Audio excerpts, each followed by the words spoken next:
Isaac, are you there? Come in, Isaac. Oh, God. I know that there are thousands of Dead Space 2 reviews floating around out there, but with the recent news and speculation about a Dead Space reboot, I figured why not fire up Dead Space 2 and talk about what makes this game so special. Now, I'm going to be completely honest, Dead Space 2 is in my top 10 favorite games of all time, so most of this video is going to be me talking this game up like it's the second coming of Christ.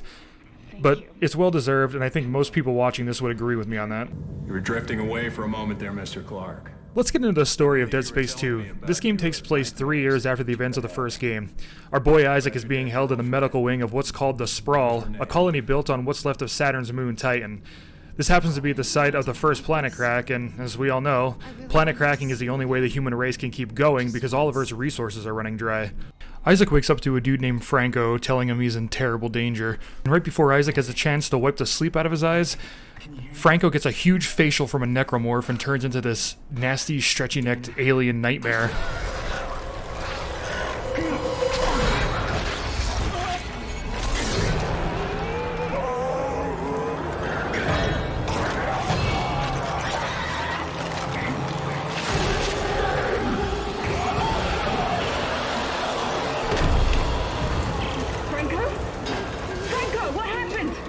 Right after Isaac helps Franco out, you're set on a mad dash for safety.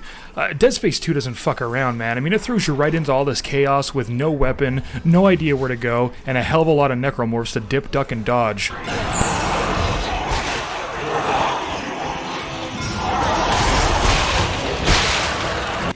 Soon you come across this dude who works in the hospital, and he ends up cutting you out of your straitjacket, gives you a health kit and a flashlight, well, right before cutting his own throat with a scalpel.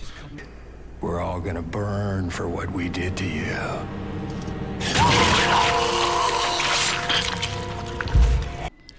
Still weaponless, Isaac makes his way through the dark and almost too quiet medical wing. I mean, this is what Dead Space excels at. This atmosphere is so good and so immersive that even walking through a dark hallway with a flashlight makes for a memorable experience.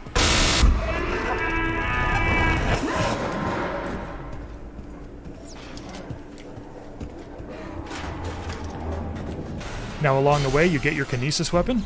This guy gets absolutely destroyed, but with Plasma Cutter finally in hand, you can start dismembering and stomping your way across the sprawl. Now, an important character comes along as you're trying to get out of this absolute shit show. His name is Nolan Strauss. He's also a patient being held in the medical wing and he somehow survives all of this, and he's trying to get in contact with Isaac. You're being guided through this hell maze by a woman named Dana, but when you finally meet her, she turns out to be a unitologist who wants to capture Isaac because he has the knowledge and power to build markers. And of course the unitologists want Isaac to do exactly that, build more markers. Good thing for Isaac though, Dana and her two goons get turned into some red paste by the space helicopter, and he has a chance to get away.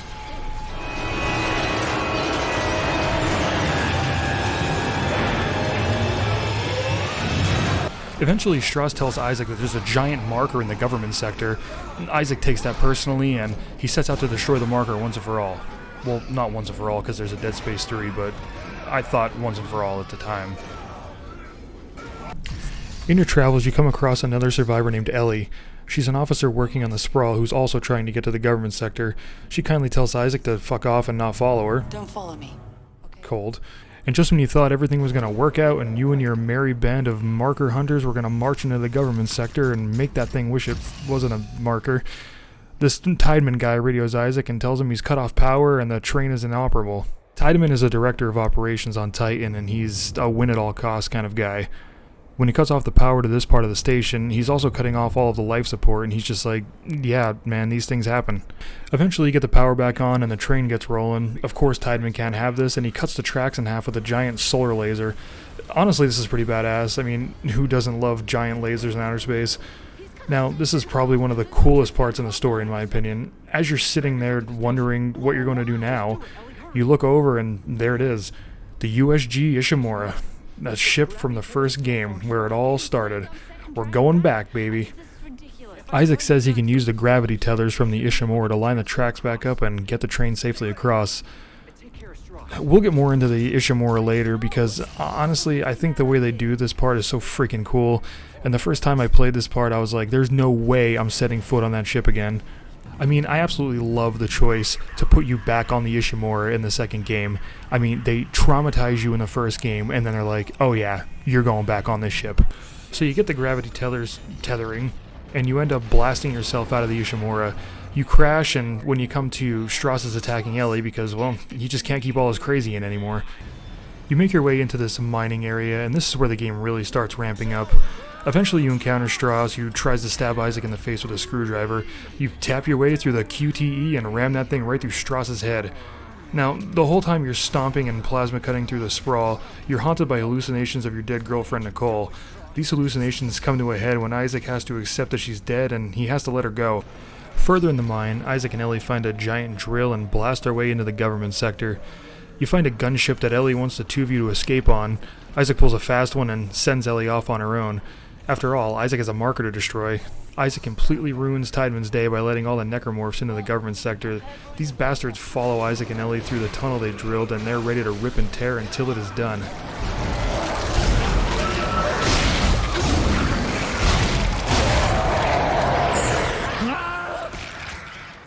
Isaac finally finds the marker, and it's a thick boy.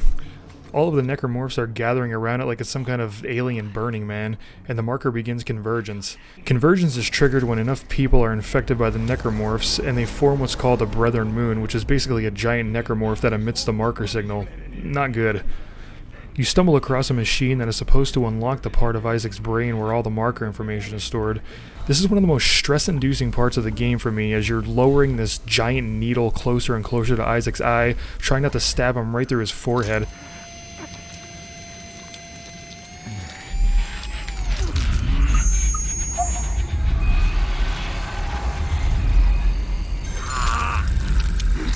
Oh, God damn it, I hate that part. Once the procedure is over, you race down to the marker with a regenerating necromorph breathing down your neck the entire time. Yeah, as if all the other necromorphs weren't terrifying enough, they throw one at you that doesn't die. All you can do is cut off its limbs and hit it with stasis and get the fuck out of dodge before it sprouts legs and starts chasing you all over again. When Isaac finally gets to the marker, Tideman is waiting there, javelin gun in hand, ready to end our hero. Luckily though, we're pretty good at QTEs at this point, so he's no match for us. Nicole shows up for one last go-around and pulls Isaac into his own mind like it's some Nolan movie. It's pretty awesome.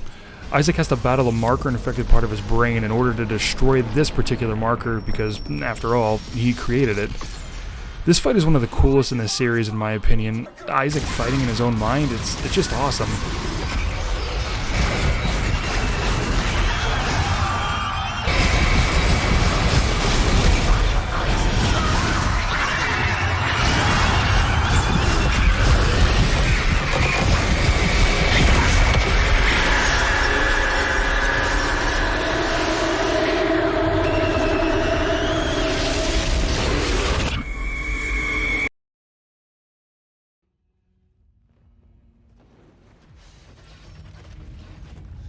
Isaac finally destroys the marker.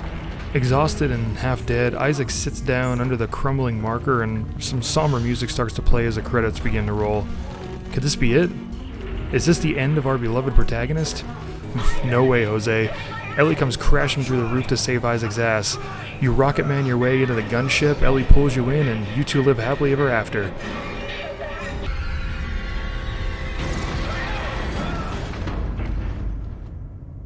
Well, I know that's not true because of Dead Space 3, but at the time I thought they lived happily ever after. Now that we have the story out of the way, let's talk about the graphics because damn does this game hold up. I played through Dead Space 2 on PC for this review, and at 1440p max settings, you could have told me it came out last year and it would be hard to disagree with you. All of the character models hold up super well, Isaac's suit designs look awesome, and all of the survivors you meet along the way look top notch. The necromorphs are just as terrifying now as they were when I first played Dead Space 2. They look absolutely disgusting, and when these things get up close, you can really see the detail that was put in.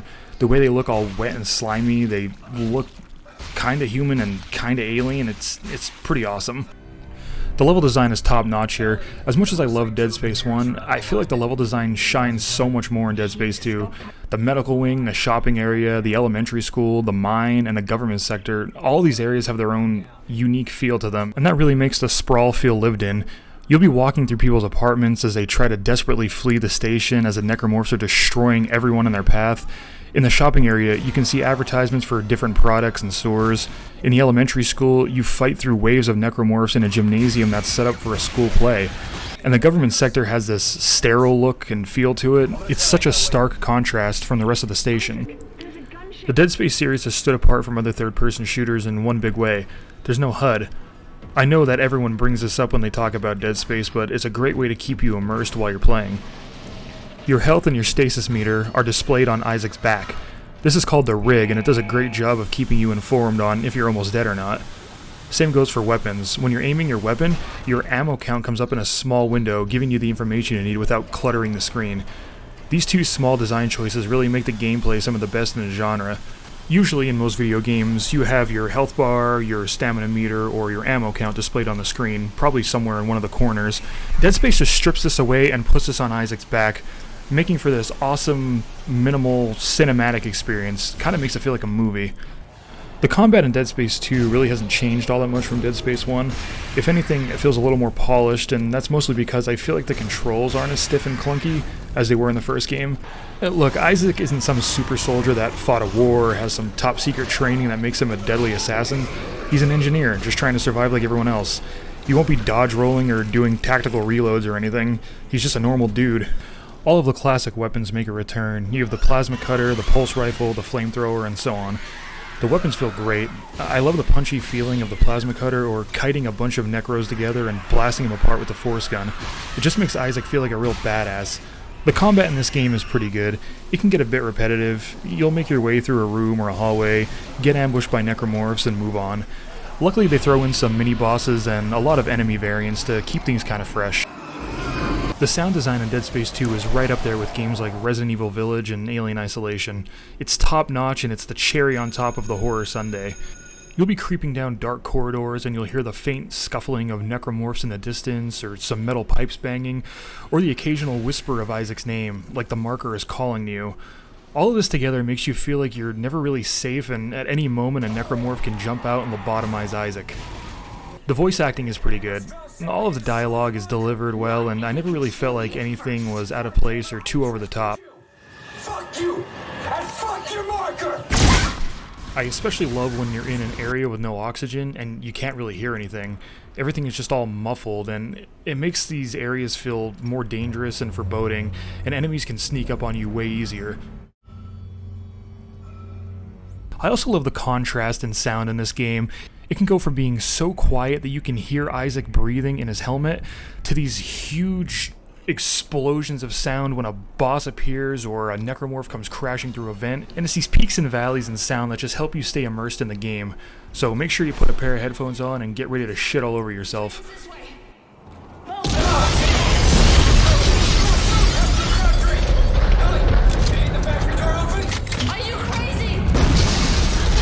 One of my favorite parts in Dead Space 2 is this whole train sequence towards the beginning of the game, where you get on this train and all these necromorphs just start pouring into the windows and the vents and everything.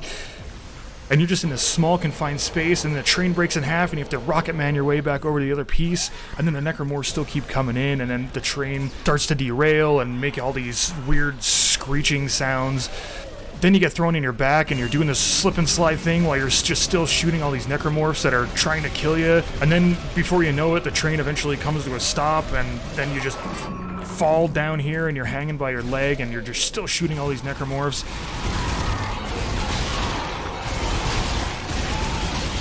Then this motherfucker shows up and you just gotta blast his arm off.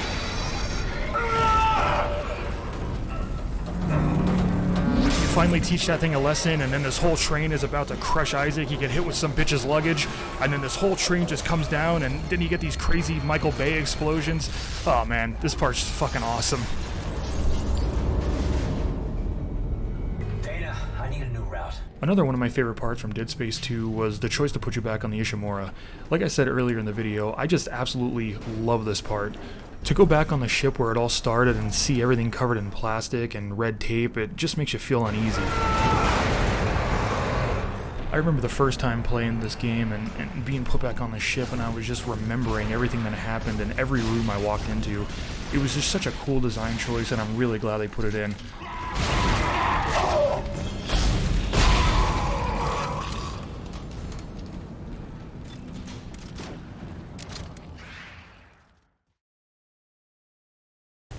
Dead Space might just be another third-person shooter to some, but to a lot of people, myself included, it's one of those timeless experiences that you can play over and over, and it just doesn't get old.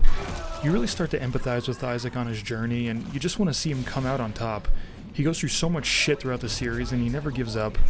I know EA is working on a Dead Space reboot at the moment, and that's going to be announced in the next few weeks.